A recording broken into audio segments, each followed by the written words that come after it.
Welcome to Penrose Learning, where we make understanding easy. You should start by opening Capcut on your PC and loading a project with a text layer. This gets you into the right context immediately. Once the project is open, click any text box to reveal the text panel and font selector.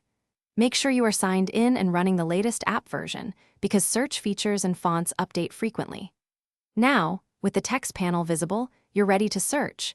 Use the font drop-down or search field to begin locating styles.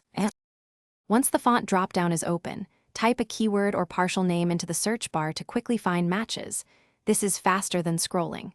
You can also apply filters, such as category, popularity, or installed only, to refine choices and avoid clutter.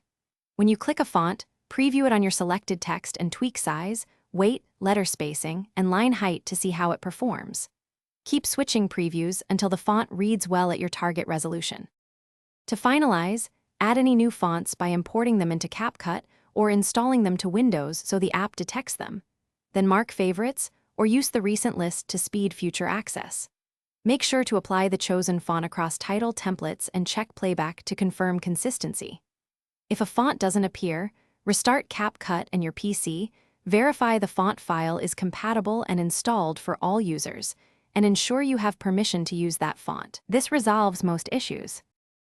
Thanks for watching. If this was helpful, leave a like and consider subscribing. See you next time.